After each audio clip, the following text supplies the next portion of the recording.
Say hello to the bad guy. Tax season. We here again with Cal Rochelle. Too Short. What it look like, beloved? What's happening? What's up? How you feeling, man? Man, we here with a motherfucking legend. Hold on. We're going to reintroduce this motherfucker because I'm going to put some more respect on his name because Too Short is a nigga that raised us also, man. I keep finding our forefathers and I'm getting them on the show. The nigga raised us. I don't know about y'all niggas, but Too Short raised niggas. You dig what I'm saying? He taught niggas a lot, you know what I mean? And our daddies didn't. You understand what I'm saying? So, we in the building with Too Short, the motherfucking pimp. Yeah, man, you know, with me, it's just always been, you know, the music, you listen to it and go, I think he's going for like shock value. As a writer, we throw a little, you know, curveballs in there, talk a little extra shit, but honestly, if you just strip it down, you listen to an artist like Too Short, the history of, an artist like E40, the history of the whole thing, it's just a lot of lessons, man. It's a lot of shit you can just get out of there. Yeah, and I think hip-hop in general has been doing that for better or for worse. Yeah, for better or for worse. So who is Todd Shaw, man? I'm the dude who kicked back and saw that lane. I saw it. I was rapping on the mic. I was young. I was in high school. It was the early 80s. It was everything coming out of New York is what was official. And, you know, we out here on the West Coast, and we just kind of like, you don't really know where to go with it. So, you know, the early rhymes would have been something like, you know, I'm wearing blue, the girl in red. It's just something, you know, we trying to be Lil Curtis Blow. That's all we knew. Just, you recite some nursery rhymes or something, just anything that the words rhyme, just say it. I think for guys like me, that era where the first song that really did it was The Message, Grandmaster Flash Furious 5, The Message. Because everybody was having this lollygagging ass party rap. Sometimes you feel that way now. Like, get serious, say something. But, you know, rap kind of came out as just bragging and just, you know, the stuff I was hearing was just bragging and just kind of talking about what's going on in the moment. And then Melly Mel came with them bars about the streets of New York and the, you know, the hardships of the ghetto and just what he was singing. And it was so visual that I just got the idea I should just start rapping about what I see. And what I saw was Oakland. And it was that real up close. You go look at I'm talking like 1981, 82. You go look at an old 1970s movie, those old fucking, you know, Rudy Ray Moore and all them shits, the blaxploitation. Oakland looked like that. It looked like they filmed the movie The Mac in Oakland, and it looked like that. At that time I was rapping, it looked like that. So I was just like, it was a canvas to just, you know, just, I don't know, man. It made all my early. And that's who you became, like the hip hop Mac. That pimp shit was really up close. Like, you know, I went to high school with pimps who were pimping in high school, straight the fuck up. So, you know, it was that lifestyle. It wasn't some make believe ass shit. The game that I was spitting had to be certified before you even say I was learning something. It had to be certified eye to eye amongst the pimps and players I knew in Oakland, because they would be like, it's a small town. They're like, what's this bullshit you talking? You know, so I had to keep it that real that I see these cats every day, and if I wasn't representing, then the music wasn't authentic. What was that record that you made that made you realize that you really was about to make it doing this hip hop shit?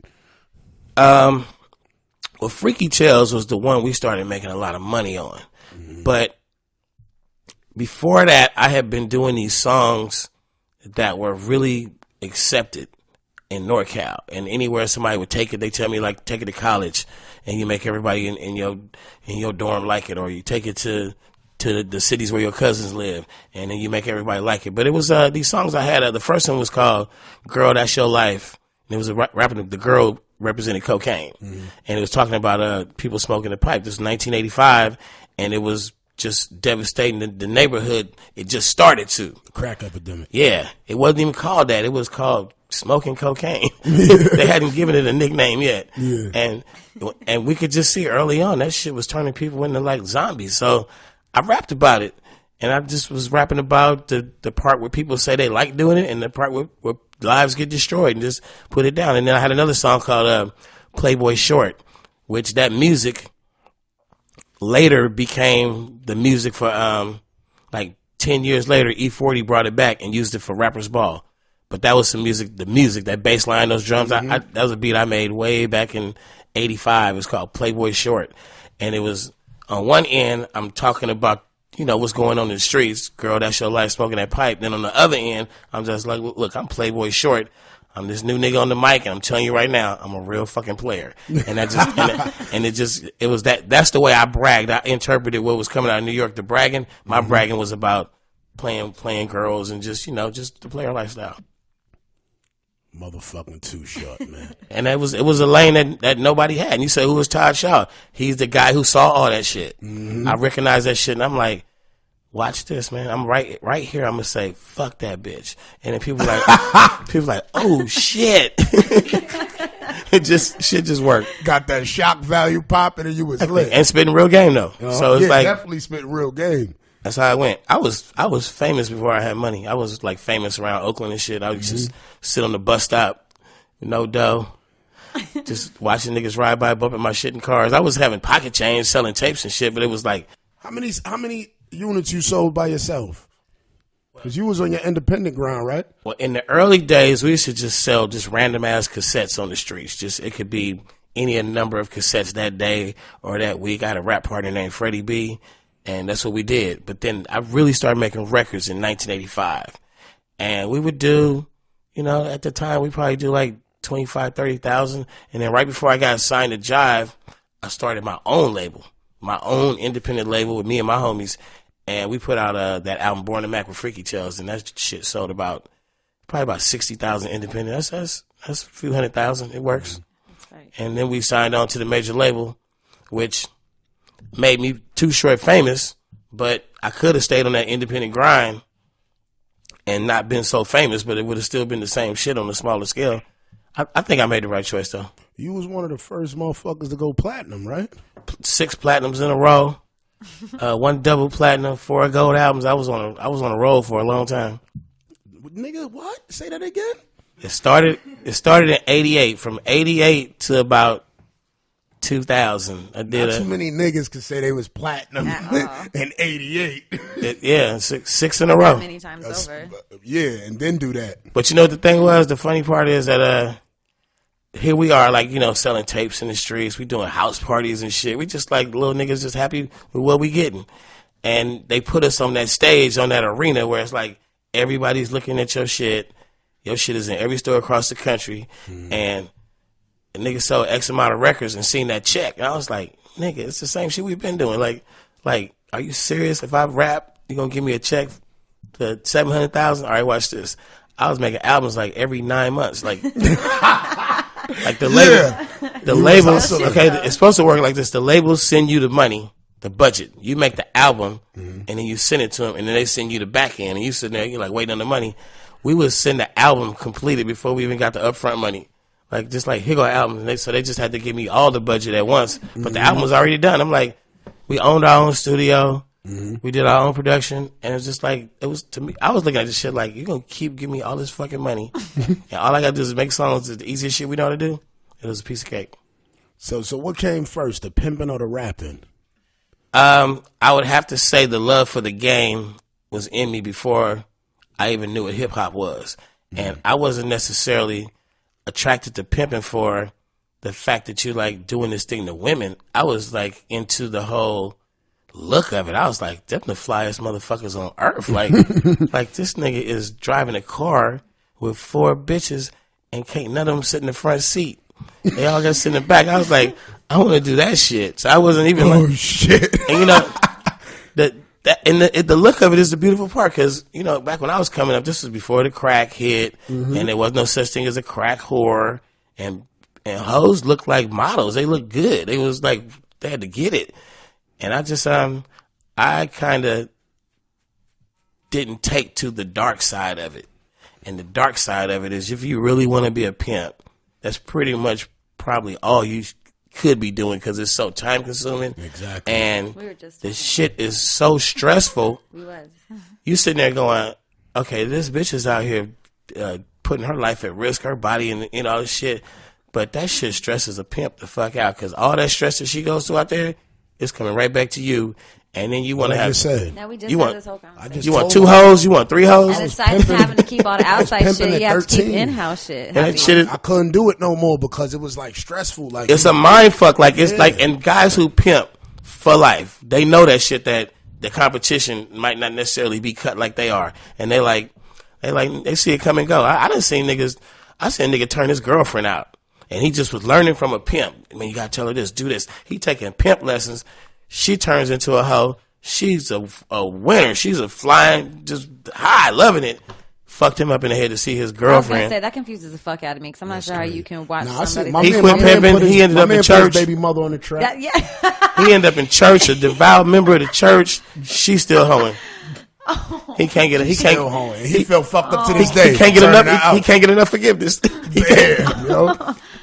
Nah, real shit. That shit is some emotional. So yeah, stressful shit. I took to the glam side of it and kind of just, even pimps came to me. The real pimps came to me over the years. They was like, man, with this whole crack thing and this image. The pimp image got real shady later on, late 80s into the 90s. They started making fun of pimps. You remember movies like I'm gonna get you, sucker, when he walking down the street they just start kind of clowning pimps in movies and just in the culture because they was wearing suits, matching suits and shoes and shit and rhyming and shit, and it was, you know about the new pimps. What's the new pimps? You niggas look like rappers. Instagram? I'm talking about the real ones. They look like rappers, and they drive the same cars rappers drive. Yeah, and they fucking you wouldn't even recognize them right now. Yeah, because they don't dress like the flamboyant. These niggas just look like rappers. How much money is in that shit? Like, I really a rough figure if you're doing it on a medium scale, like just I'm not because of big scales it gets big. But we don't really promote the niggas who stand on a bitch's shoulder on the street corner and be like, bitch, turn that trick for a little or nothing. We don't promote that. But if you're doing it like good medium upper scale, you figure 2 girls will bring you, I don't know, 30, 40 a month easy. If they 30, 40 racks. That's regular. Bitch better get about 15 to 20 each in a month. How many you ever had in your stable? I've never pimped over 2 girls, and I have never turned a girl out. And the only reason I ever pimped 2 girls is because they came to me and said, will you be my pimp? I've never, ever gotten to that shit, and I promise you can ask my homies. When I was doing that shit, I was like, nigga, will somebody please take these bitches from me? I got a show to do this weekend, nigga, and they don't make as much money as I do on stage. It ain't worth it. Mm-hmm. How many men is a girl sleeping with to make $15,000 a month? Damn, you really want to do the math? Dead ass, yeah. I don't. Yeah, because there's some women out there that would like to get into that field. No, not for that reason. I'm curious. No, I'm not saying for you, but there's some women that listen to this show that might want a job. Yeah, I would say, Kelly, if you want that information, you'd have to probably like join up with somebody who. I'm sitting in front of somebody that knows the answer, so I'm asking the question. I can't. To 2 people. I can't turn you out. I can't do it. Oh, you ain't turning me out. You'll never get the opportunity to. We've worked together for 6 years. My homie, you know I don't fall on that side of the line. Because if I tell you this game, you're going to run to it. No, I'm not. I get good money. I got money. That's never. You know, I've said this to Kelly because Kelly ain't going for that shit. But still, I get money. that ain't my concern. I feel like that's an intimate thing though. That whole turnout, that's what you're doing right now is called the interview. You trying to interview, see what kind of game I got to see. No, I dead ass just really was curious. It's not deeper than that. No, I think it was deeper than that. How many men? I don't. So I'm gonna give you the answer to your question. Very few. Pass me that water. Jesus. Because the best of the best, the last resort is actual sex. The best of the best. That's a fact. Because you got this image of prostitution being this street thing, but we don't condone that thing. That whole low level street thing about give it to me. $20 blowjobs and shit. Yeah, at a $20 blowjob, she gonna do a lot of fucking to get them numbers, but that ain't what we talking about. Yeah, because life was real when I was doing it. It definitely was on point. I think it was about $40 blowjobs and some shit, my nigga. And now you take that same game. She beat us up 62 dicks. Come back to the car, face hurt. God, I can't. My jaw hurt. I'm like, you want to hear the dark side? I'll tell you about the glamour side. She walks in the room and comes out with $1,000, and all she did was touch his balls and tell him something that made him laugh. Yep, squeezed his balls. I know a couple chicks just spanking asses, pissing on niggas. Yeah, I ain't mad at you. It's whatever you do, but the last resort when you really get that money is to actually stick it in. But check this out. You know my favorite shit. I never dabbled in it, but I researched it and I was like, this is dope. This fucking Ivy League escorts. That's the shit. These bitches charging 50, 60 racks for a weekend just to hang out. And it ain't got nothing to do with sex. So it's the whole thing. Like, you got some high-powered lawyer motherfucking Wall Street motherfucker who wants to hang out with a bitch who actually graduated from an Ivy League school. But she's a hoe. This all came about during, like, during the recession. Dude got caught with that one girl, right? The Ashley. You got a chick with a fucking master's degree from an Ivy League school who's unemployed. She ain't finna go do no low budget shit. So somebody discovered that shit and it worked. There's that many out there. That many out there with degrees. You're a super intelligent businessman who got to take a trip to fucking somewhere far the fuck away. And you leaving the wife back. You want to bring a hoe or you want to bring an Ivy League escort? You know, and the difference between 5 racks and 50 racks. What is it? Makes sense. It makes sense. So this bitch coming home $50,000. She left Friday. She get back Monday. She got $50,000. Yo, shout out to y'all chicks out there going to make $50,000 in a weekend. I don't care what you had to do. If you came back alive, sister, you just had a good day job. You just had a good day at your job. It's so much undercover hoeing in L.A. I think that's everywhere. It looks like boyfriend and girlfriends, a sugar daddy and little mama. That shit is.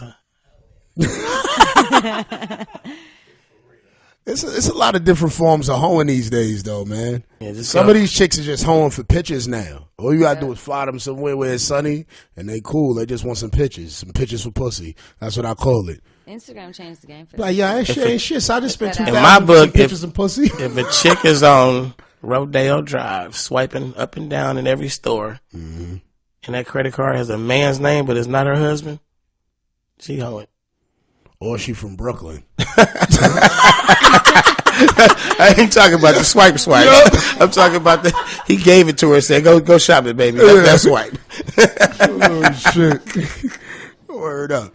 Yo, what was the most ignorant thing you first bought when you got your rap money?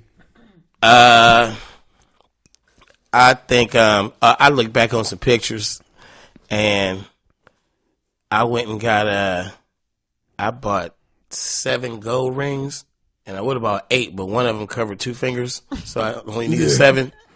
I got a lot of pictures where I'm wearing these 7 gold rings. There ain't a diamond in one of them. It's just 7 gold rings with just Playboy bunny carved in, initials. I thought that's how you had to do it, man. So I remember somebody telling me, you got money, bro, get some diamonds. Like you gotta upgrade from your gold. Mm-hmm. And I probably, after that, I think I went way the fuck the other way and just went over gold, over diamonds too much. I got pictures of me walking around with these big ass ropes that's almost bigger than me.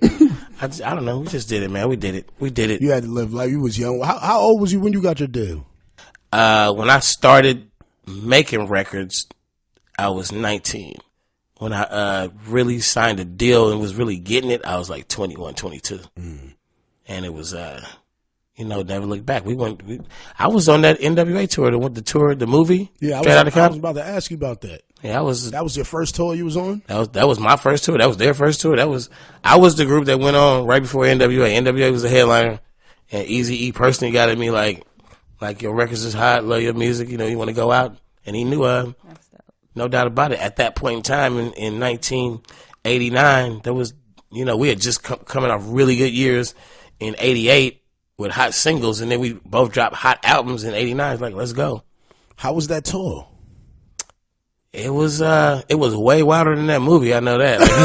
Like, they watered that shit down. People who were around then, they was like, that wasn't the story, but that was a really good story. Like, it was a good fucking movie. Yeah. But it was a lot of shit. And what's completely different from what's the truth was? But I heard Ice Cube he said, man, it ain't enough time to shoot the movie, the truth. You fucking need a 20-hour movie. But I think like they wanted to tell a story. They wanted to get the whole story crammed into 2 hours or whatever. And it was just a lot of dynamics to the relationships that they couldn't pull off that fast, Couldn't develop the story. Just the dynamics between, all of them, how they came and went and intertwined with DLC and Suge and the Dre and Cube and all those niggas in the group. And, just they couldn't tell the story. And then it's like 50 niggas that was like right next to every scene. It's like, nigga, I was there. You know, like, you wrote me out the movie, nigga. You know?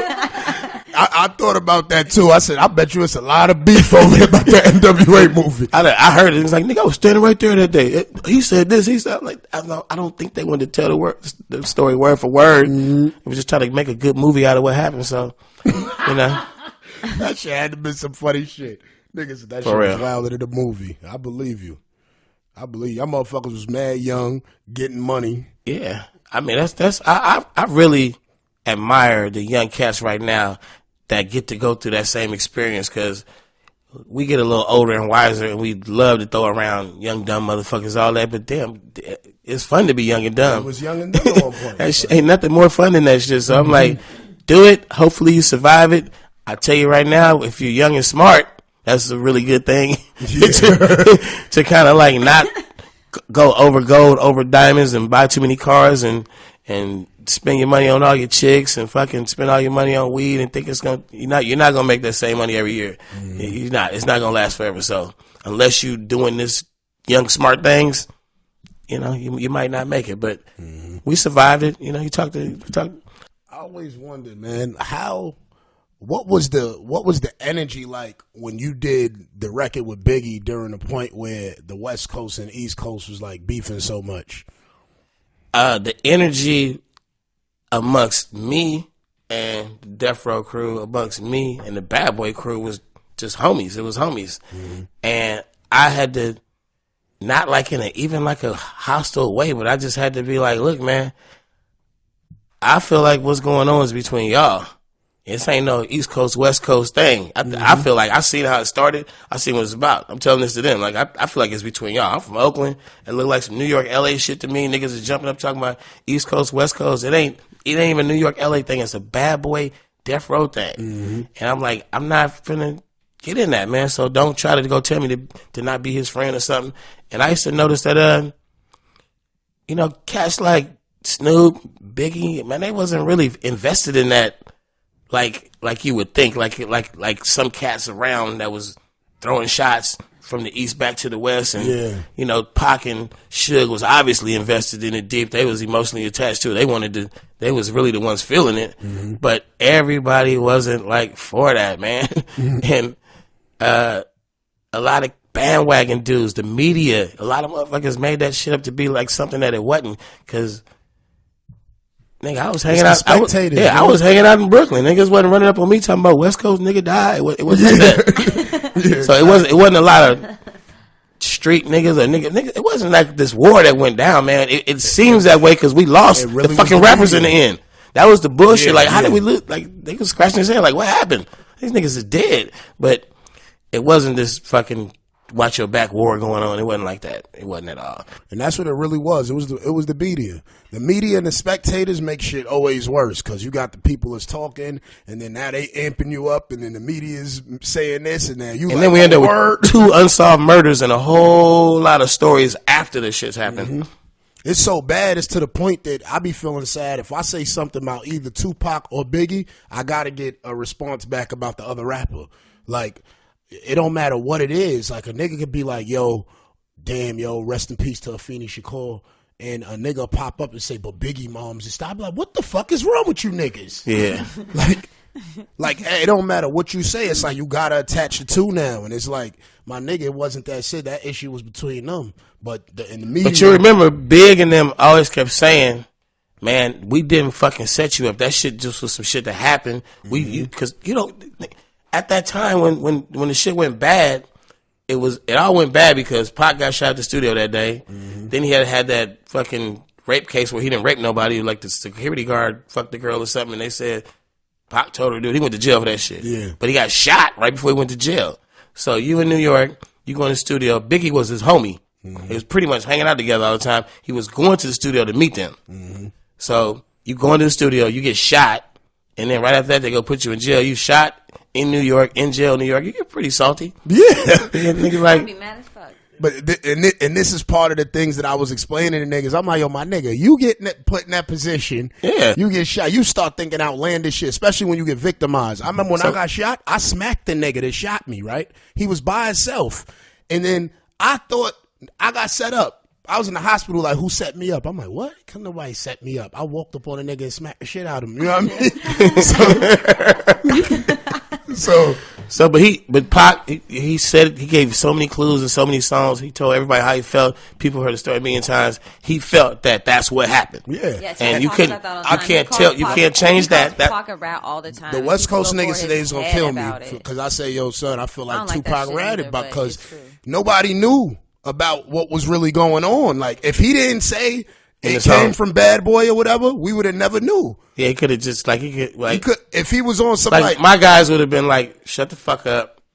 Exactly. Act accordingly. So what I was telling, the reason that shit came up because this kid came up with a scenario, a situation. I said, listen, my nigga, Tupac did that. Ain't nobody say nothing. If you do that shit right now, niggas gonna have memes of you on Instagram, calling you a rat and everything else in the world. But Tupac got away with it. And I said, I don't know if he meant what he said or it just was for entertainment purposes. You know what I mean? And it went big as far as it was equivalent to shit that would go viral. That whole energy went viral. Exactly. And it caught on with all these West Coast rappers that was throwing shots back and in the East. It was so random, man. The niggas who was jumping in on. I even had niggas. It was. I'm gonna tell you a true story. Pimp C didn't want to do the Big Pimpin' song because he was like, man, I don't fuck with nobody that Tupac don't fuck with. And Bun B talked him into it. Shit. I was co-signing like, man, dude, that's Jay-Z, nigga. Do the damn song, nigga. Like, for real, it was just that serious. Damn, man. That serious. Yeah, but yo, me, motherfucker, as a kid, I had to become an adult and a man to appreciate Tupac because I liked Tupac at one point, and as soon as they started beefing, it was like, it really caused a separation where it was like, I'm riding, I'm from the East Coast, nigga.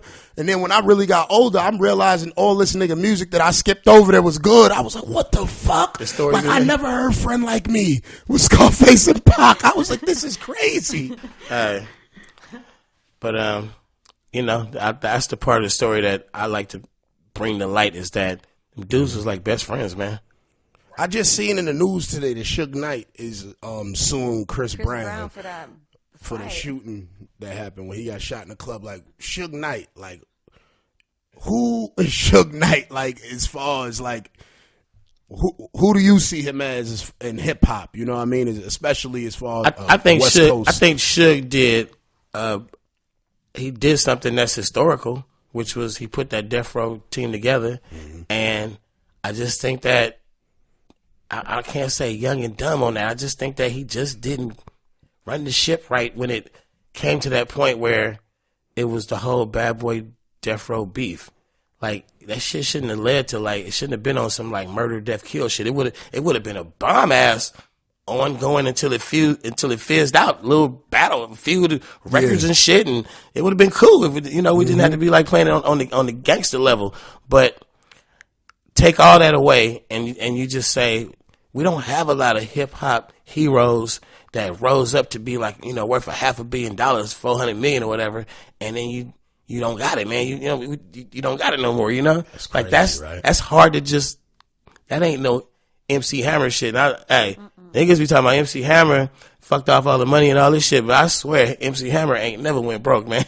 Shout out to Hammer. I never hated on Hammer, B. I don't know. He probably filed some bankruptcies and shit and got rid of some motherfuckers that was bill collecting and shit, and Hammer been balling the whole time, balling right now. But to have $400 million and then not to have it, I don't know where Suge is at with that right now. Yeah. But I do know that was the foundation of something that should have lasted forever. Suge might need $60 in his commissary right now. But that shit should have lasted forever. You built up something that's worth $400 million. Yeah. And from what I was hearing, he wasn't paying Pac. They was saying Pac ain't get shit. Yeah, I don't know the inner workings of the Death Row accounting, but I do know that was a real solid. You seen the labels get built. That was catalog. That was a lot of fucking money. Yes, yeah, definitely. And it's like that shit should have never died down. So, I just feel like that's how I look at him, as a mogul who, for whatever reason, I don't know, man, you should have never let that go. And that would have been handling all those your people, taking care of them, spreading the wealth properly. It would have been get rid of all you know, the gangster shit. You know, the industry, the guys that obviously somebody who could make some shit happen, but the industry after what all he did, they wouldn't even, people scared to work with him. Mm-hmm. What kind of shit is that? You like niggas are scared to work with you? He's hanging niggas off the balcony. Like, once you do that, once a nigga look off that balcony, nigga hang me off the balcony. I went off the label. Nigga hang you off the balcony. If you see a nigga hang a nigga off the balcony, you might look at him different. But look what Dr. Dre did, man. Dr. Dre, at the height of death row, walked away and said, "I don't even want my money." That's a loud ass statement. That tells you enough. If you didn't know shit about nothing, that speaks volumes. You owe me some cancer. You owe me damn near half of that, 1/4 of that. That's mine. You could have it. Nigga. I'm just going. Go on. I want it out. So and now he the one on top. Shout out to motherfucking Dr. Dre. I mean, even Snoop. Remember Snoop went to Master P's label. I remember I was heartbroken. Son. Yeah, niggas are like Snoop Dogg gonna go to New Orleans. Snoop Dogg on No Limit. That don't make sense. But then talk to Snoop and he'd be like, "Nigga, Master P saved my life. Mm-hmm. He nigga gave me a job when I didn't know which way to go. And that's hey." And Snoop is balling right now. He walked away with nothing. Mm-hmm.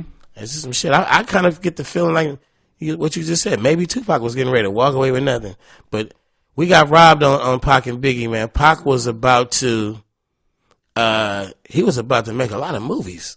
So we look at these rapper turned movie stars, the Ice Cubes, Queen Latifah. Who am I missing? Who am I missing that really did good? Rappers that took long movie careers. Right, I just had them all in the brain. They went away. Queen. You got Ice Cube. Will Smith. I'm thinking Tupac's chops was so good that had he made the right moves, lined up with the right agent manager, and just, you know, picked the right flicks, I think the boy was on to like Tupac could have played Spider-Man, B. I think he was going in some Will Smith Denzel direction of he would have. That motherfucker was smart and he knew how to act. The motherfucker knew how to act. I think that's what we got cheated out of Pac. Obviously, he was gonna make 19,000 million more songs, but I think we missed a great body of movie work. And then Big, and we missed a lot of fucking. We missed. Pac had more shit to tell niggas. Like, I always felt like the nigga had a passion in him. He had a foresight and with certain things. Like he had more shit to tell us. Like, and that's why he still got so much shit that he's still saying today, because he had so much shit to tell niggas. And my Biggie shit. You look at Biggie. Biggie was with Puffy, and you know I think that was, of all the things you might have think Puff did, I don't think he was gonna do Big wrong ever. I don't think so, because I don't think he was positioned to where he wanted to be against Big. It was like the most special thing to him. But you look at Jay-Z, and Jay-Z took everything, like Biggie was like a hero of his. And it was such a loss that he took so much of what Biggie was and said, I'm gonna be that too. Mm-hmm. So I feel like what you miss from losing a Biggie is something of Jay-Z and something of P. Diddy. Some of all that where they evolved to and got so damn big. Big was going somewhere, man. Yeah. And he was to motivate Jay-Z so much, and Jay-Z became that. What was Biggie gonna become, you know? Yeah. And Puffy, I mean, really, these motherfuckers was 24. That's the thing. Yeah. So young. 24. Them niggas was intellectuals, my nigga. They was 20, both of them, on two different scales. Like, Pac was like a revolutionist, and Big was a fucking witty-ass author. You know what I mean? Mm-hmm. So we got robbed. We got robbed as a hip-hop community, as a popular culture, fans. We got robbed. Something was coming great that we just got cheated of. You're right. Free Suge Knight. Free Suge Knight. Not to be, listen, I don't got no beef with Suge Knight no more. I did. As a child, I had beef with Suge Knight. I had beef with Tupac. I had beef with everybody. It was death row for a minute in my head. I was a kid. Y'all think I was a kid in my room. Like, I used to look at videos like I get mad when shit ain't nothing but a gangster party. This week's episode of Tax Season is brought to you by Casper Mattress. The Casper is the obsessively engineered mattress at the shockingly fair price. Time magazine named it one of the best inventions of 2015. In fact, it's now the most awarded mattress of the decade. It combines springy latex and supportive memory foams to create an award-winning sleep surface with just the right sink and just the right bounce. Casper understands the importance of truly sleeping on a mattress before you commit, especially considering you're going to have to spend your third of your life on it. Buying a Casper mattress is completely risk-free. Casper offers free delivery and free returns with the 100-night home trial. 100 nights in your own home. And if you don't love it, they'll pick it back up and they'll refund everything. Get $50 toward any mattress purchase by visiting www.casper.com/tax and using offer code TAX. Terms and conditions apply, beloved. You understand me? Right after Big's funeral, not long after, I was living in Atlanta at the time, and it was a lot of Cali cats in Atlanta, a lot of New York cats, and before that, probably even after that, they used to do this thing in the club where they play, they're like, where New York at, where Cali at, and just kind of like because it's college kids in Atlanta, kind of like in a fun party way, kind of pit the two sides against each other and then play records, the Eastern records, whatever's popping at the time, and then whatever's popping on the West, and everybody show pride and shit. And there's always like a lot of people from all over the place, New York, Detroit, and Atlanta, so it's, melting pot. So I'm in this club. I never forget what club it was Atlanta Live, and you had to be like a VIP to get from this back staircase up to the VIP stairs, up to the VIP area. Mm-hmm. And even if you can get VIP in the main stairs, you had to be somebody to get past that one guard that would let you go up and down that back staircase. And I'm floating right through the club by myself. You get down at the bottom, you in general population. You get up to the top, you in VIP. I was coming downstairs, from downstairs going up. And I bumped into this nigga like four-stopped me, like my nigga, I gotta tell you something. Like a nigga bigger than me, kind of gangster-looking nigga, and he was talking like real emotional. Nigga was like, nigga, I'm from Brooklyn, man. He's like, right now, it's the first thing he said to me. He said, right now, if a nigga say to me he from Cali, I'ma kill him. And he said, but my nigga Big always spoke highly of you. I just wanted to say something, just something. Yeah. That nigga had me for 1 minute. I was like, I'm finna die on the staircase. Oh, shit. Behind this shit, man. But, hey, that was just a real moment in life. Cause that nigga was as dead as serious as a nigga be. He said, nigga, if a nigga say the word Cali. This was right after the funeral. He's like, nigga, I'ma kill a nigga. My nigga, that shit was an emotional moment in Brooklyn, boy. Word up. I remember my cousin called me from the airport. She was working at the airport. She seen Little C's and them coming back. Like, them niggas must have flew back immediately or some shit. Oh, it was somebody from Junior Mafia. And she was like, yo, they said Biggie died. I'm like, what? And she called me like 5 a.m. and some shit over here. I'm like, what? What the fuck you mean, bitch? Like, what? And that nigga said that shit, nigga. I was crying in my room. I'm like, Jesus Christ, niggas done killed Biggie. That shit was tough.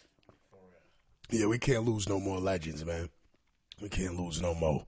Yep, and hip hop plays that fine line. Though we play that fine line. I listen to, I read, I look at online, and a lot of energy that our young rappers is putting out there. Man, it's hard to detach, from that immediate circle of homies. You from the hood. It's hard to say I don't want to be a part of that or I'm not a part of it. And there's a lot of cats that's selling that right now. And I'm just like, but at some point you got to. If you on top of the charts, you going on tour, all this shit, man. Your homies, for one, you shouldn't even have to say to your homies, hey, man, let me go do this good job and not be so much a part of the criminal element. And even without you saying that, your homeboys be like, man, don't fuck around with us when we doing this shit. You know what I'm saying? Go do that legit shit. And if you could pull some of us into that legit shit, pull us in. But don't gangbang or the streets is real. So I'm just like, nigga. My homies would tell me from day one, a nigga come get me, we'll be somewhere out and a nigga say, hey, you should leave right now. I don't say why. I don't be like, nigga, I'm having fun. A nigga look me dead in my eyes and say, hey, you should leave right now.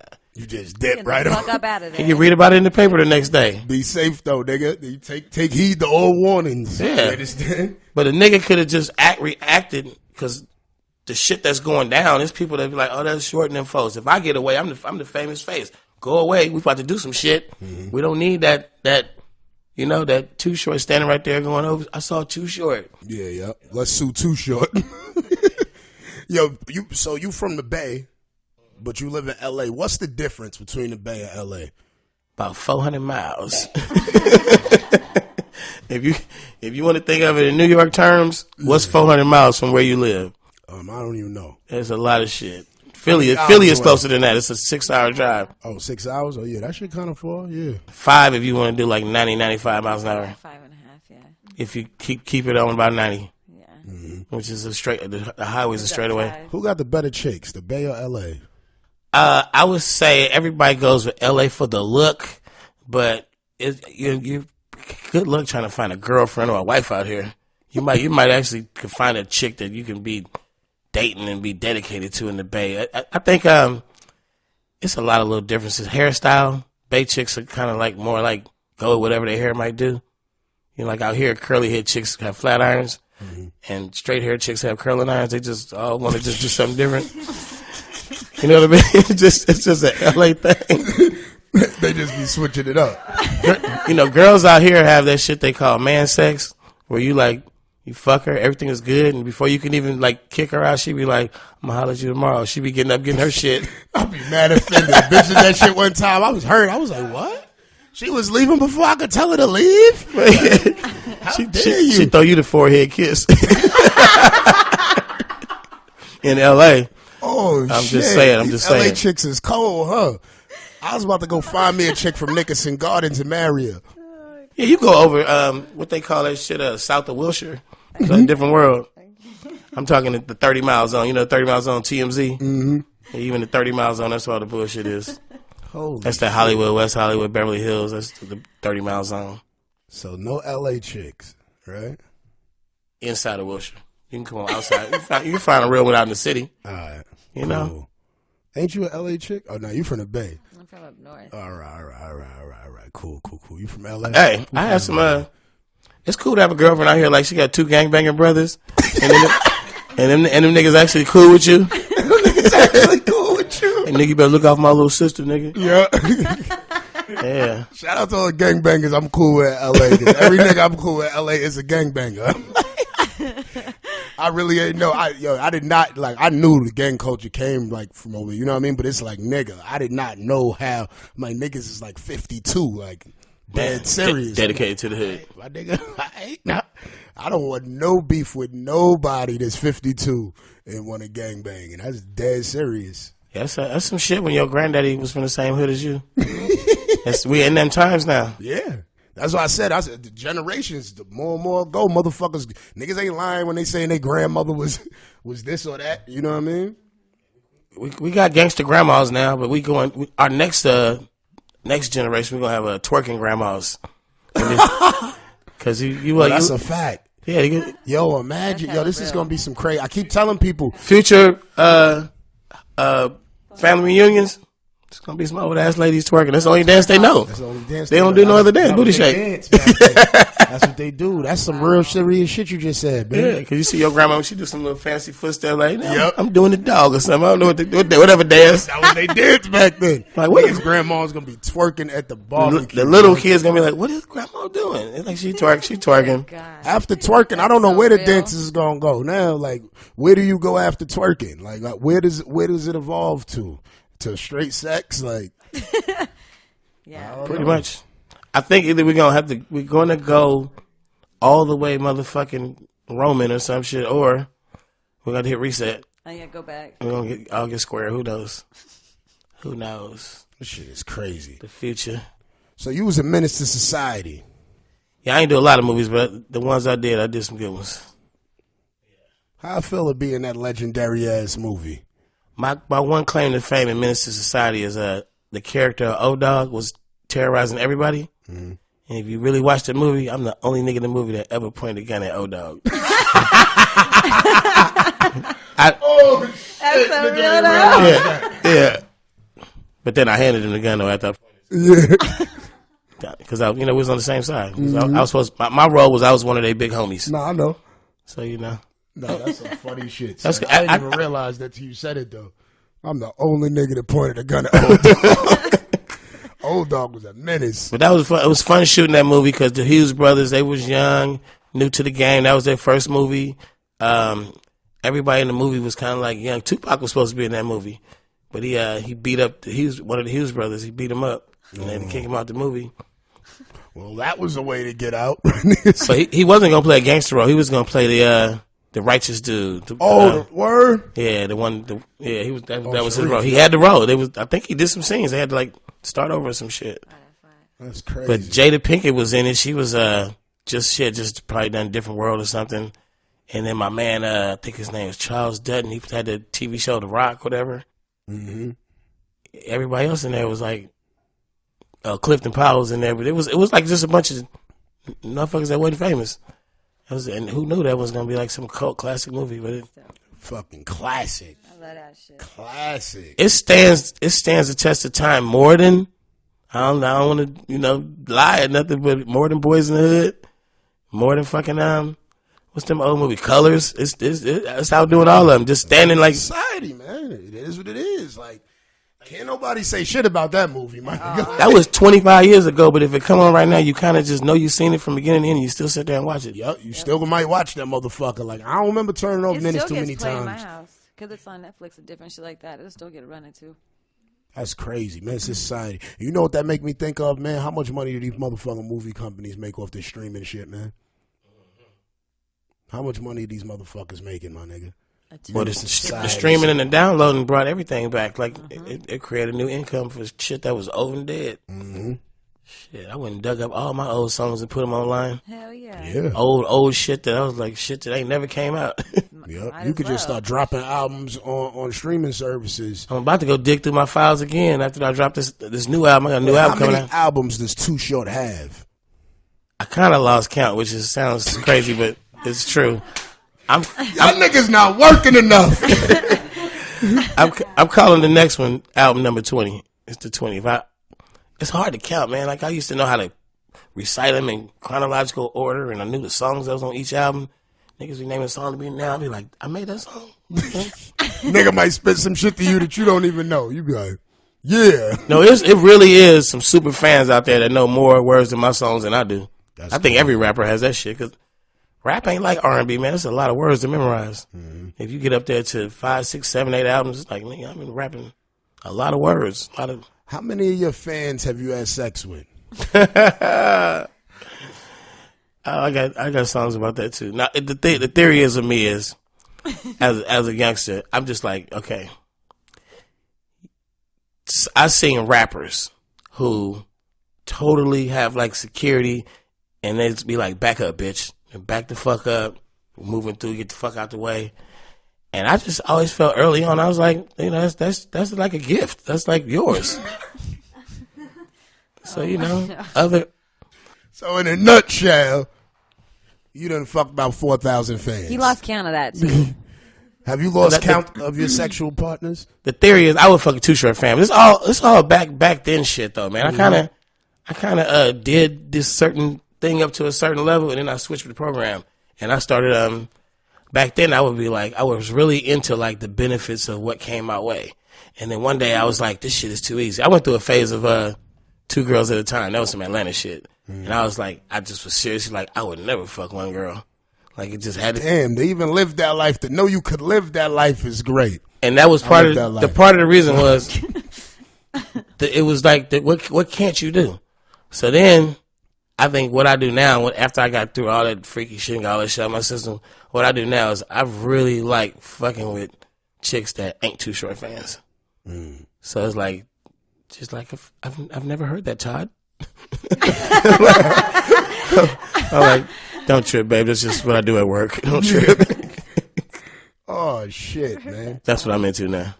So, I don't want to ask you how many STDs you caught.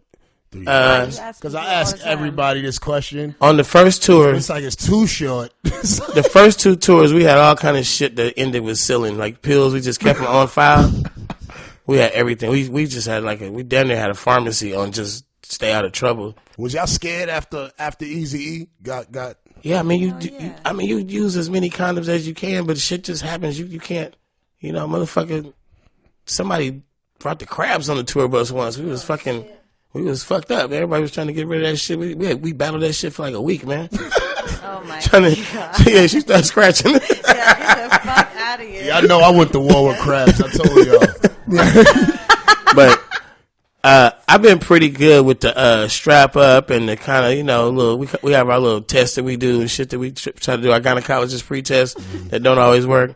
But I do two things every few months. It just forever for life. I've been doing. I just go to the motherfucking doctor. Be like, I think I got something. And they're like, well, don't look like it. I feel like I got something. Just give me something.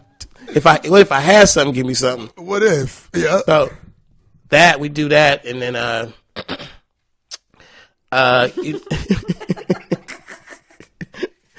I'm just saying. You just after a while, man, you kind of if you get the worst shit ever, the worst, that'll scare your ass straight. The worst shit ever, and I had it once. I don't ever want to say that shit ever again in my motherfucking life. That's that shit that razor blade shit.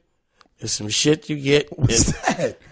I want to say it's called gonorrhea. I don't know, but you pissing out razor blades and your fucking shit is turned green and fucking pus. It's the worst. It's the worst shit ever. You don't want that shit. That shit right there will make you use condoms the rest of your life. God. Yeah, that shit is the worst. And you can't even like not go get it taken care of. You got to go right away. Like go get that shit fixed. It's terrible. Like you don't want that. So once you see some shit like that, and then I go to the doctor all the time. And the doctor's like, you know, it's some incurable gonorrhea going around. Like what? What? This is new? This is some old shit that is supposed to have resurfaced now. That they saying it is. I heard this recently that it's incurable. So if it's related to that razor blade shit, when I say razor blade, anybody ever have a motherfucker call you and tell you that shit ain't cool. Well, I got baptized, so I'm good. Here we go. He thinks he don't gotta wear condoms because he got baptized. Shit. Hey, you just gotta believe in the Lord, man. Y'all out here being scared of the devil, and they tell you to only fear God. I'm a lightweight gynecologist. I know. I've asked the doctor quite a few questions. How much ass have you ate in your life? I don't really lick booties. I think that my theory on ass is even if a girl even like try to go around there on me, I'm like, you get one fucking swipe. Because if you swipe it again, I'm about to stop. Like, don't do that shit.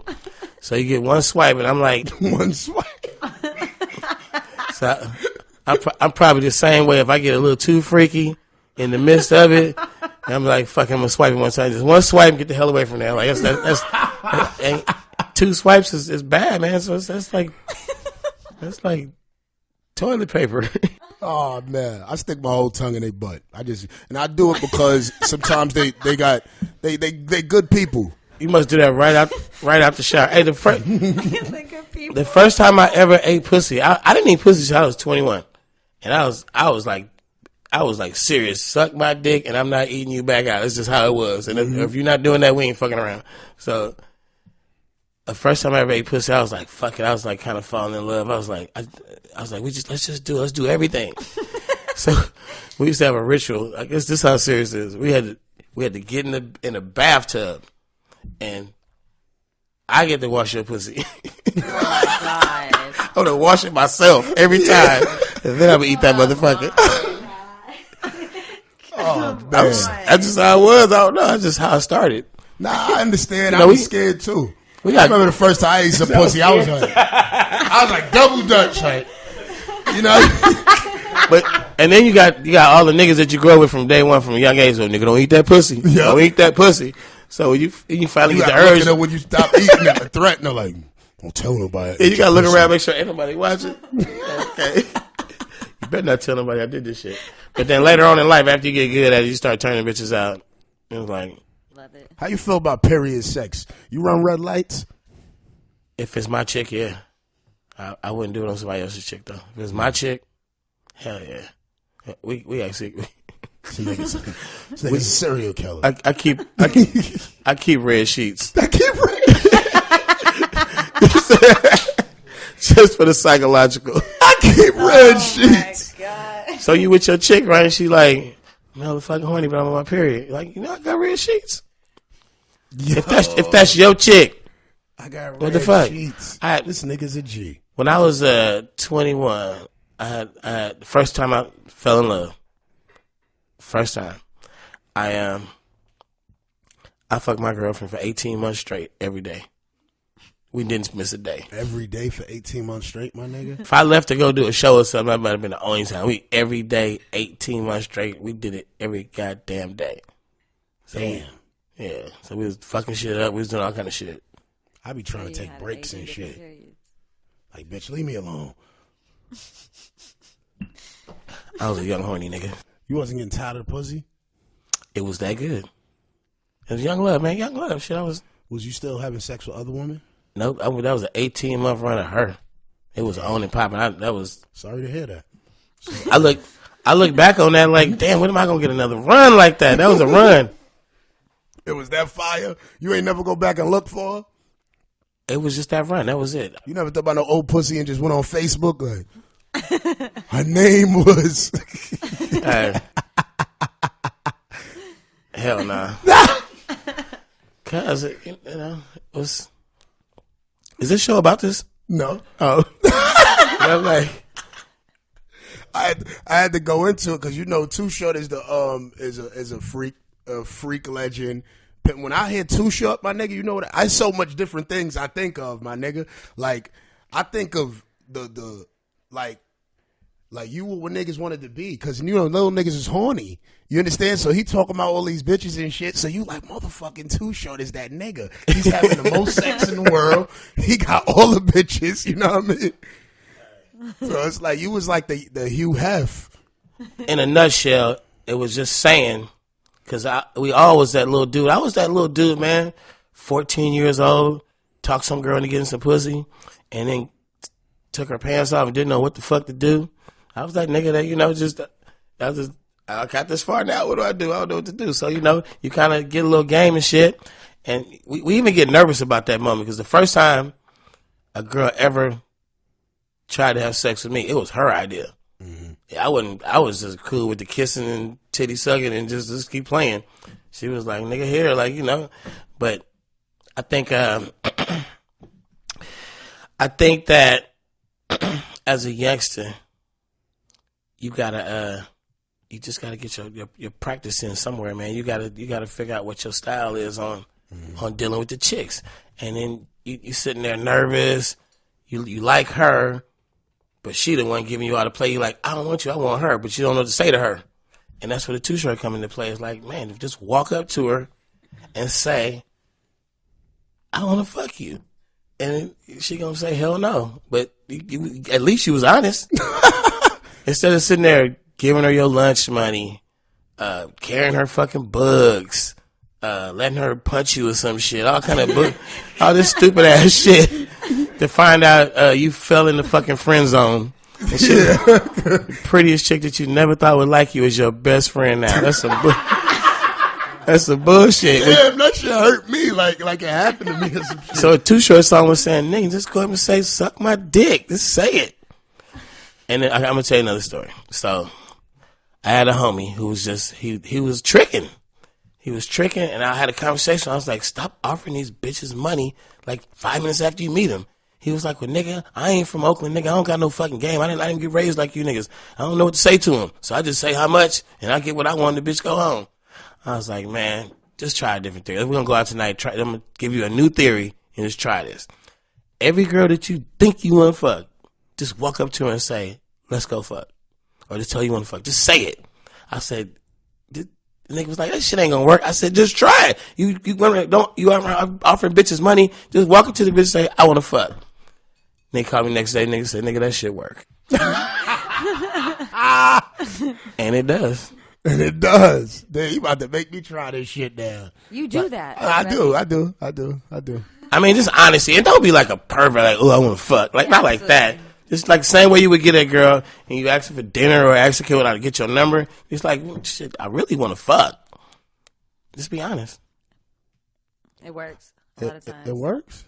And then if she sings, you gotta think on your feet, man. She might even be like, fuck. Like, no, not right now. Not tonight. Like, you gotta feel it out. Exactly.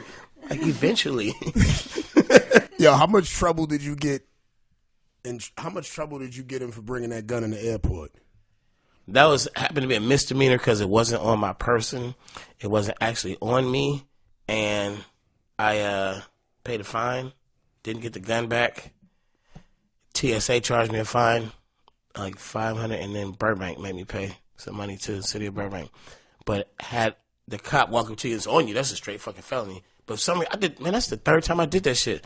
I did that shit in Atlanta, and it's something that a lot of people who aren't criminals do by accident. Yeah, because they just use it. And for that reason, it's not this crazy ass criminal charge. Mm-hmm. And I wouldn't check the stats. It was like in 1 year nationwide, there's probably like 1,200 something people that did it. So I just checked because I didn't want to be the only fucking idiot that went there. Tiny's daughter, T.I.'s stepdaughter, just got caught doing the same shit.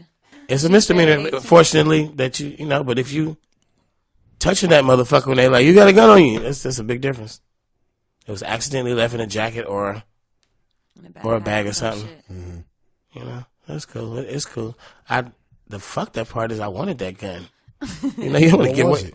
It was my little bitty gun, the little one that you carry in your pocket and you never notice it. It was that little one that just, you know, leave me alone, nigga. That leave me alone. Yeah.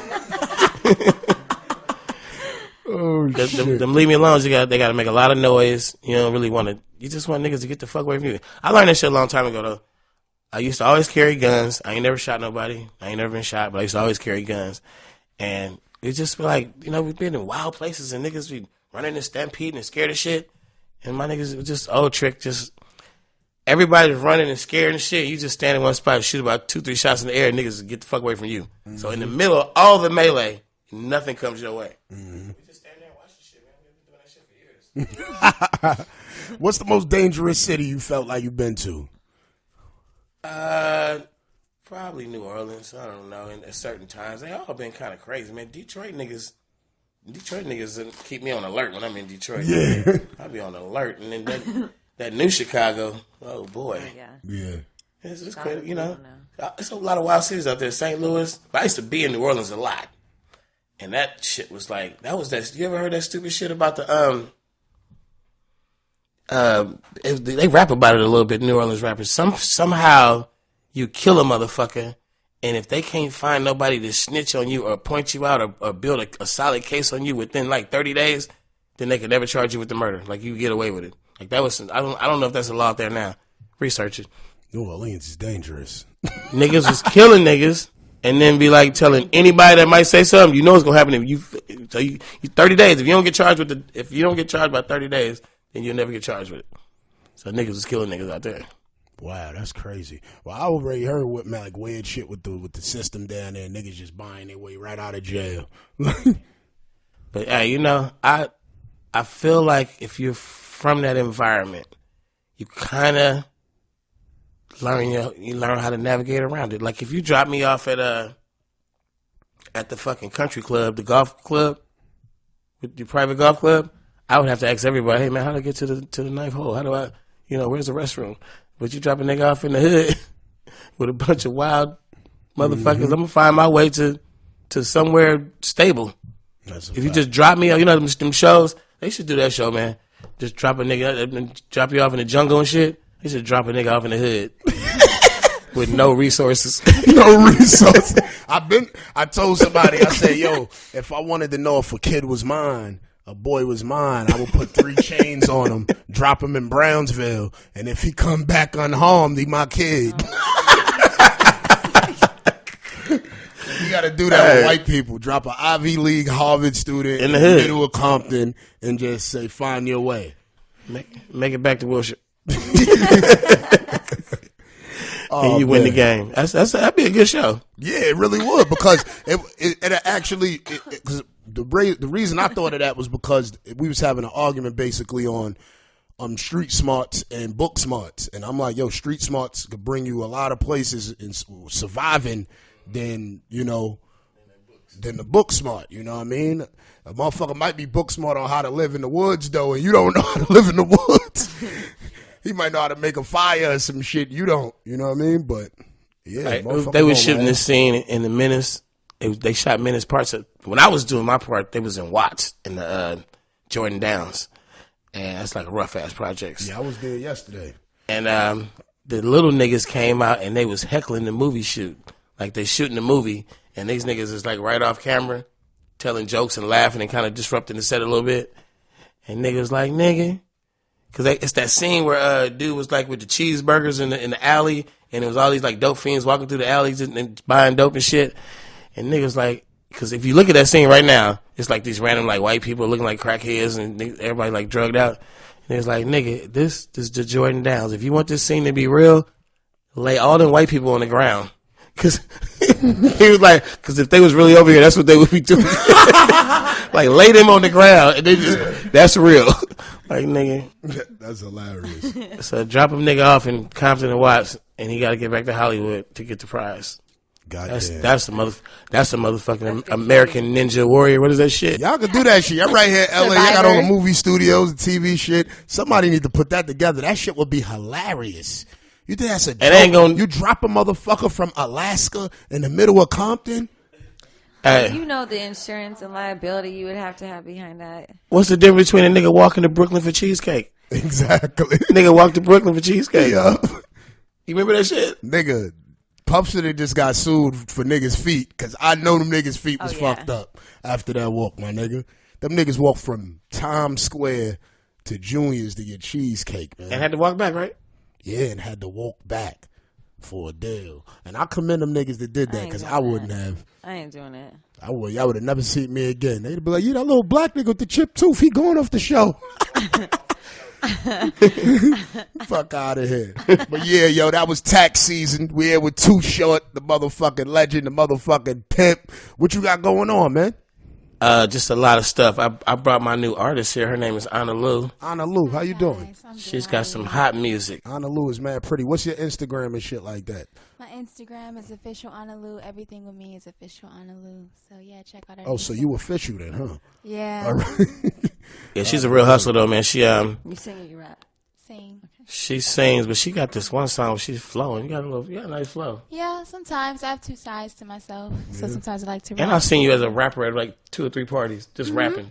I'm gonna check some music out, y'all. I'll let you. Yeah, she got a bunch of YouTube videos. Anna Lou, ANALOU, Anna Lou. The new single is about to drop. What's the new single? It's called Bet on Me, featuring Too Short. Featuring who? Featuring Too Short. Make sure you guys check it out. Bet on Me. Bet on Me. Short got this new thing down in downtown LA where it's called Digital Boombox, where he has a record label, production in-house, all this like creative space that has all kind of different shit going on. And one of his things is getting female artists and having it be that's kind of the basis of his record. That's the new thing, man. I'm working with I got a couple You male gotta artists. talk about your space. You got a dope ass space. Run that. But I'm really like getting into the R&B, a little more hip hop kind of R&B. But I built this spot, man. I mean, I've been on the studio since I got my first studio in '89. First time I realized that the guy who I was paying to be in his studio, he was charging me more than the goddamn equipment was worth. I'm like, I'm going to buy my own damn studio. You know, you paying $20 an hour for how many days, how many sessions, how many. So I've been on the studio since all through the '90s, all through the 2000s, ever since. I've never been without a studio. I'm not talking about like a single studio. I'm talking like 3 labs, 2 nice labs, big ass warehouse, lounges and shit. So this time around, I was like, we got to go over the top with this shit. Rap music, pop music, R&B music, whatever the fuck we doing, rock and roll, whatever we doing. You these days you want to see it. First thing you say is, "What's your Instagram? What you got on YouTube? Let me see what the fuck you got. Let me see who you are." So I built a spot, man. We can actually sit in house and visualize the music. There's a stage you can perform. There's green screens, whatever you want to do. We have the equipment is on the premises where you got the cameras to shoot the shit. You got the rooms, the equipment to go edit the shit. Then you go in another room, you fucking upload the shit, and just don't waste no fucking time. And now the new thing we getting into is and I'm not an inventor of any of this shit. I just roll with the times. Is we trying to get these records out as fast as we make them. If it's hot, this is what I'm being told now. Put that motherfucker out tomorrow. Put it out next week. Shoot the video. Let's go. So I need to have that facility for the new artists I'm working with to have that at their, disposal. Yeah. So, not so much for me. I'm getting my grind on. I'm dropping an album this year. I wrote a book. I'm dropping a book. I'm dropping a docuseries to commemorate what it's like to be in the game for 30 years, and then just passing it on, man. Pass the torch on. I want to really like help artists find their way, and not just making a good song. But I'm like, it's a new world out here. What they call that 360. These labels, when they sign you to the 360, it's they want to know that if I put you on this record and this record blows up and you get famous, I can't allow you to go start a clothing company, be a movie star, and own some other product and not give me part of it. So I'm signing you right now to a 360 deal. That means you my artist, and everything you do outside of that, I'm in on that too. And what I'm saying to the artist is, we our own fucking 360. You know what I'm saying? We independent, so we don't need a motherfucker to tell me that I'm gonna put you in this circle and you make all this money for me. We're gonna do 360 on our own. So we get into this shit where we run our own YouTube channel. We run our own fucking distribution. We do it ourselves. It's just clicks now, man. How you gonna tell me that this, because the game was that these labels are so powerful all these years is because they knew the distribution. They had the distribution and they knew how to promote and get the records played. And man, we got Spotify and Pandora now. We got they have relationships to put they album in Walmart and shit like that. You don't need the shit no more. Click. It's over. And then, if niggas want to learn how this shit is evolving, so yeah, the stats are telling us now that under 25 motherfuckers ain't even really buying shit. They just going to stream it or download it for free or whatever.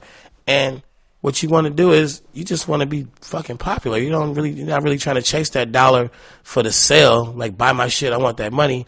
You kind of want to lure a motherfucker in as a fan and then just make money off just having the most fans. Like you build those numbers up. You don't need these motherfuckers. People come to your shows. People fucking end up buying your shit off iTunes. Motherfuckers, they fucking buy the products you endorse. They, whatever the fuck it is. You just kind of get famous and you make money. So that's what we doing, man. We just trying to make stars. I think they tricked rappers into really believing that they needed them.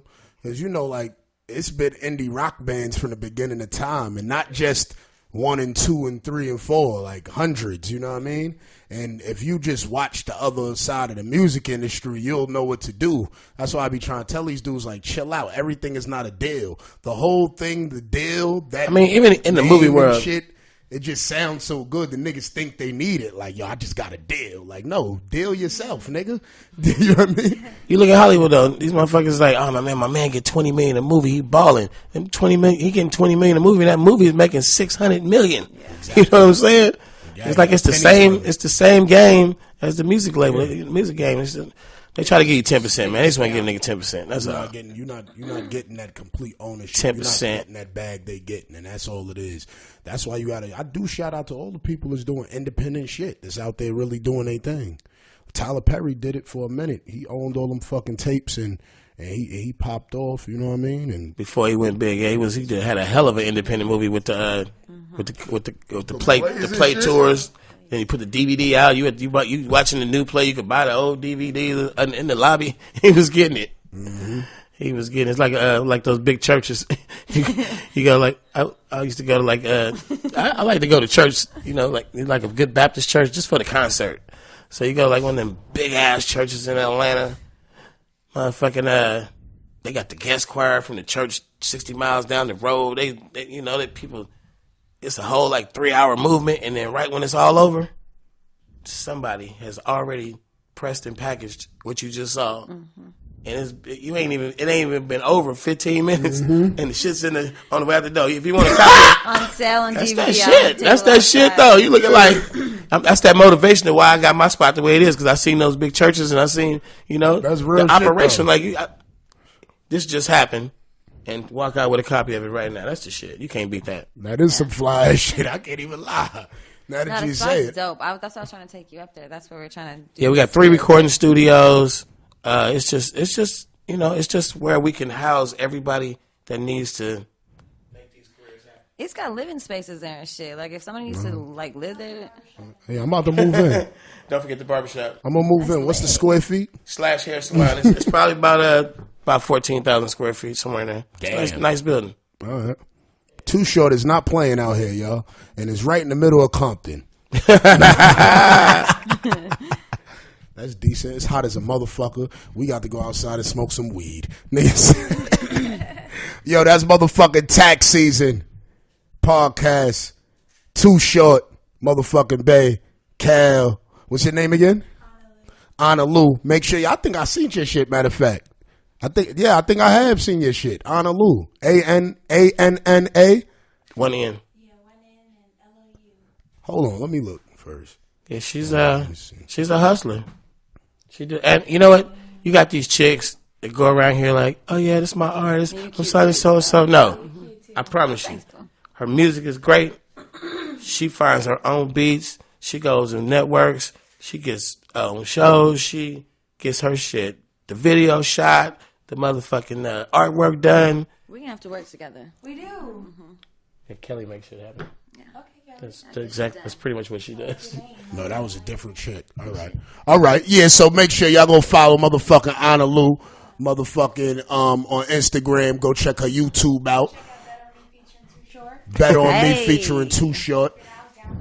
And you come to LA and you need to get some motherfucking work done, you holler at motherfucking Too Short, because this thing got 14,000 square feet. You go get a shape up. That's what we doing, man. Shoot a movie, get a blowjob. I recommend everybody, man. You got these dreams of Lamborghinis and Ferraris and $100,000 worth of jewels. It take about a few $100,000, man. $500,000, and you can build your ass to a future.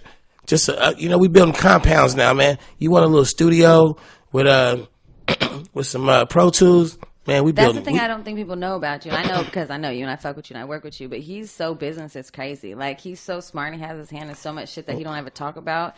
And like he don't have to do shit again. And he's gonna sit here, like we build compounds. I'm just saying, my young homies, they getting money. If you can go out there and wiggle your way into a Rolls Royce or a Bentley and a motherfucking Lamborghini, you sitting on what we talking about right now. And that's like the shit, man, the tools.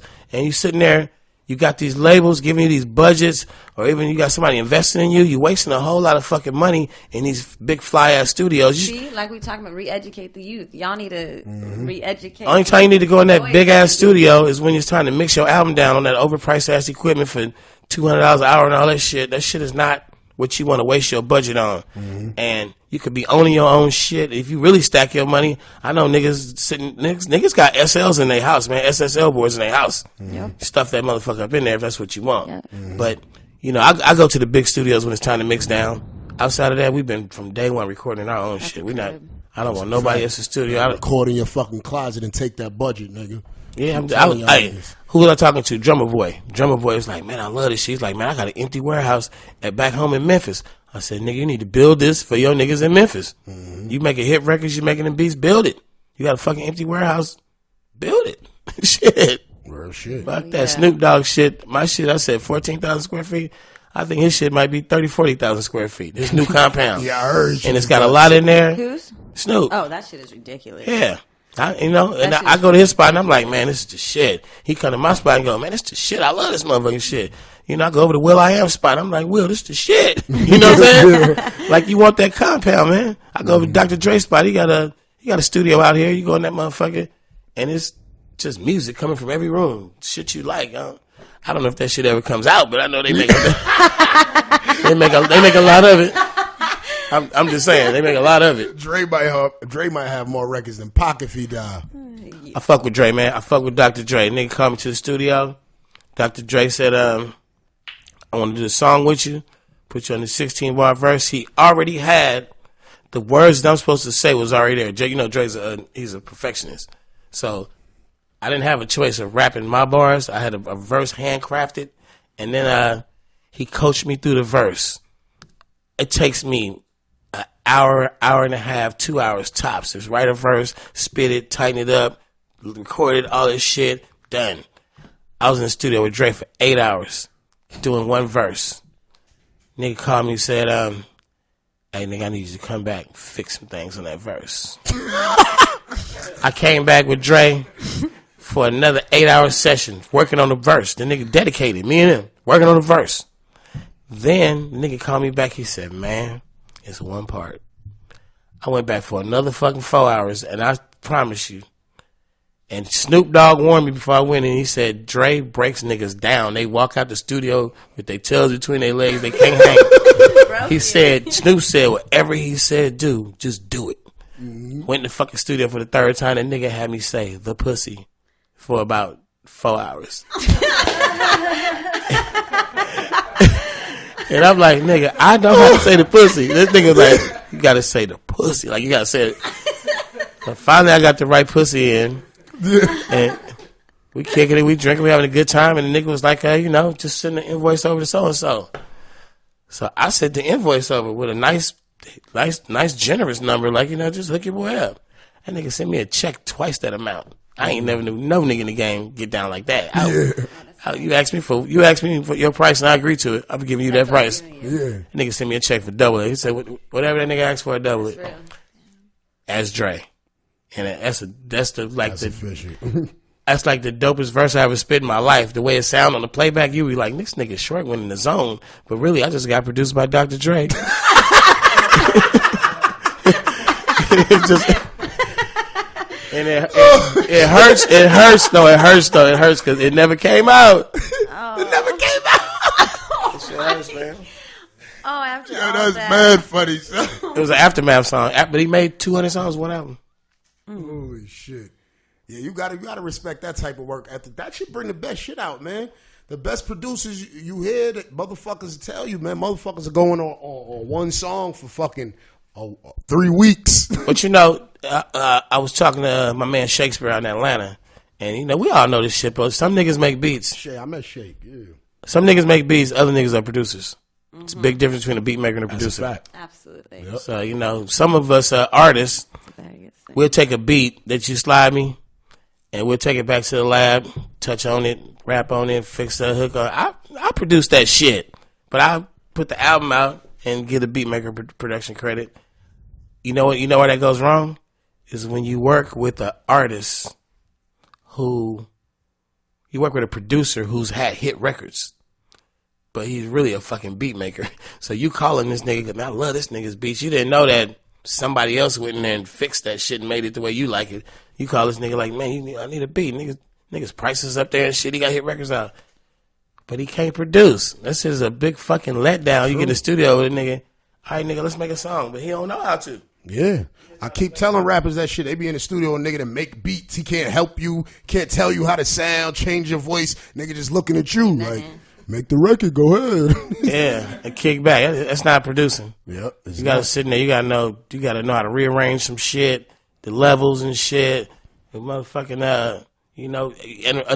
the best thing I like about producers is when they tell you how you should, come on the song at a certain point. Like man. I work with a nigga like Jazzy Faye, and I'm like sitting there flowing. This nigga like, hey, right there, do it like that. And I'm like, I do it, and I'm like, oh yeah, that shit dope. I did a ton of songs with Lil Jon. That nigga, we did that song, Shake That Monkey. Mm-hmm. I can't tell you what the fuck I rapped, but we was in Miami, and I took the beat, went to my room, I wrote 3 verses, came back to the studio, recorded that shit. That nigga came in and said, I had a whole different idea for that song. I'm sitting there like, nigga, I've been here rapping for the last 2 hours. Scrapped it. He go in there and lay a fucking hook. He was like, this the song. Then I go back and write my shit and I'm like, okay, we got it. But, he was producing. I sit there, whatever subject I was on, the words I was saying wasn't for that beat. Mm-hmm. And then we come back, I listen to the producer, and we get a record that lasts the test of time, You should have seen us in there arguing about Blow the Whistle. Telling him to take out all the sounds, and he kept going, no, man. It was like a rock guitar in there, too. Remember John was on the crunk rock? Yeah, I remember that shit. And I was like, the guitar got to go. Taking a stand. And he was like, man, that's that shit. Most of the time, he be right in the studio. Me and Lil Jon, I voice my opinion with producers. Most of the time, he's right. But I got him on that one, though. He came back, he was like, yeah, you're right. You did it right. Yeah, y'all motherfuckers definitely had a nice little run with them shits, boy. Mm-hmm.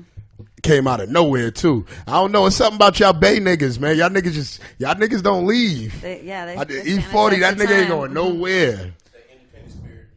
Word to mother, yo. That independent spirit, man. I recommend that shit to anybody, man. You could, Yeah, 40 even got a new wave going right now too, like a new one. Not even resting on his old shit. He's got a new wave. He's got complete. Stop. Yeah, he's got completely two different performances he could do on stage. He could do old school 40, or he could just do a whole new school show. Mm-hmm. I got a little lineup where I can rock the kids.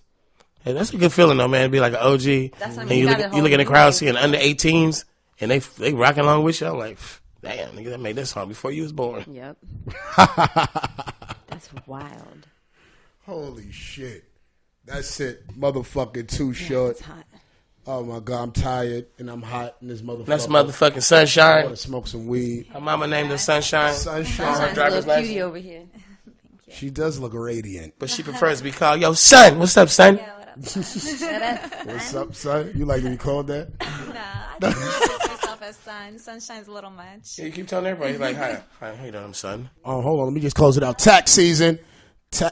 Don't steal the coasters. I know you from Watts. I know you from Watts. I'm joking. As motherfucking tax season podcast, man. Too Short. Hey. Motherfucking Cara Rochelle and motherfucking Anna Lou. And Sunshine is in the building. All right, y'all. Be safe, though. Kelly in the building. This episode of Tax Season was produced by Jonathan Mena and executive produced by Chris Morrow. This is an official Loudspeakers Network production.